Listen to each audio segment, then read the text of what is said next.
हिंदी के प्रमुख लेखक, कवि व निबंधकार श्री रामधारी सिंह जी दिनकर। श्री रामधारी सिंह जी दिनकर आधुनिक युग के श्रेष्ठ वीर रस के कवि के रूप में स्थापित हैं। श्री रामधारी सिंह जी दिनकर स्वतंत्रता पूर्व एक विद्रोही कवि के रूप में स्थापित हुए और स्वतंत्रता के बाद राष्ट्र कवि के नाम से जाने गए। श्री रामधारी सिंह जी दिनकर छायावादोत्तर कवियों की पहली पीढ़ी के कवि थे। एक तरफ उनकी कविताओं में विद्रोह, ओज, आक्रोश और शांति की पुकार है, तो दूसरी ओर कोमल, श्रृंगारिका भावनाओं की अभिव्यक्ति है। इन्हीं दो प्रवृत्तियों का चरम उत्कर्ष हमें उनकी कुरुक्षेत्र और उर्वशी नामक कृतियों में मिलता है। श्री रामधारी सिंह जी दिनकर की एक रचना के कुछ अंश। किस भांति उठूं इतना ऊपर, मस्तक कैसे छू पाऊं मैं, ग्रीवा तक हाथ न जा सकते, उंगलियां न छू सकती ललाट, वामन की पूजा किस प्रकार, पहुंचे तुम तक मानव विराट। जीवनी।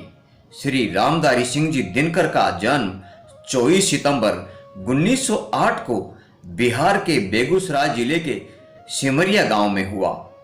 इनकी माता का नाम श्रीमती मनरूप देवी जी तथा पिता का नाम श्री रवि सिंह जी था। उन्होंने पटना विश्वविद्यालय से इतिहास, राजनीति विज्ञान में बीए किया। उन्होंने बांग्ला, अंग्रेजी, संस्कृत और उर्दू का गहन अध्ययन किया। बीए की परीक्षा उत्तीर्ण करने के बाद वे एक विद्यालय में अध्यापक रहे।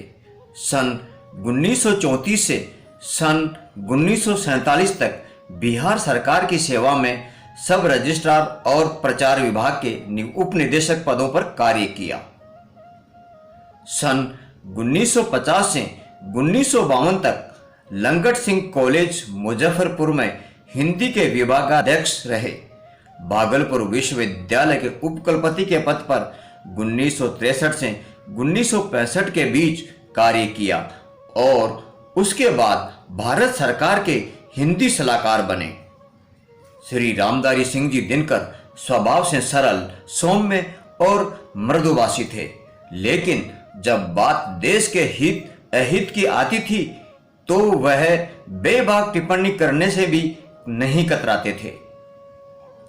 पंडित जवाहरलाल नेहरू जी के खिलाफ संसद में सुनाई 4 लाइन से देश में भूचाल आ गया था। देखने में देवता लगता है, बंद कमरे में बैठकर गलत हुक्म लिखता है, जिस पापी को गुण नहीं गोत्र प्यारा हो, समझो उसी ने हमें मारा है। श्री रामधारी सिंह जी दिनकर की प्रमुख कृतियां। काव्य। बारदोली विजय संदेश, प्रणभंग, रेणुका, हुंकार, रसवंती, द्वंद्व गीत, कुरुक्षेत्र, धूप छां, सामधेनी, बापू, इतिहास के आंसू, धूप और धुआं, मिर्च का मजा, रश्मीर थी, दिल्ली, नीम के पत्ते, नील कुसुम, सूरज का ब्याह, चक्रवाल, कविश्री, सीपी और शंख, नए सुभाषित, लोकप्रिय कवि दिनकर, उर्वशी, परशुराम की प्रतीक्षा, आत्मा की आंखें, कोयला और कवित्व, मृति तिलक। दिनकर की सूक्तियां। हरे को हरि नाम, संचयता, दिनकर के गीत, रश्मि लोक, उर्वशी तथा अन्य श्रृंगारिक कविताएं। गद्य।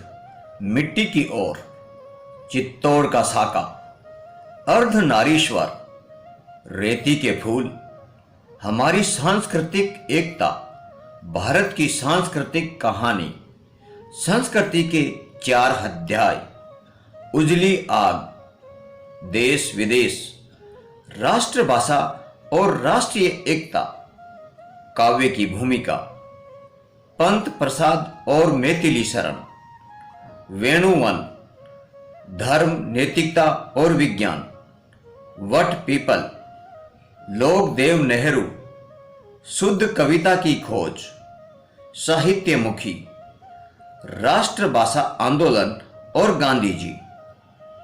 हे राम, संस्मरण और श्रद्धांजलियां, भारतीय एकता, मेरी यात्राएं, दिनकर की डायरी, चेतना का शिला, विवाह की मुसीबतें, आधुनिकता बोध, निबंध संग्रह, मिट्टी की ओर, अर्धनारीश्वर, रेती के फूल, हमारी संस्कृति, वेणुवन, आग, राष्ट्रभाषा और राष्ट्रीय एकता, धर्म विज्ञान, वट पीपल, साहित्य मुखी और बौद्ध।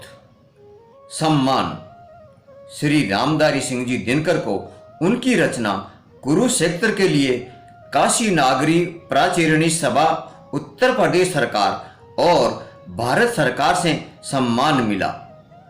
संस्कृति के 4 अध्याय के लिए उन्हें 1959 में साहित्य अकादमी से सम्मानित किया गया।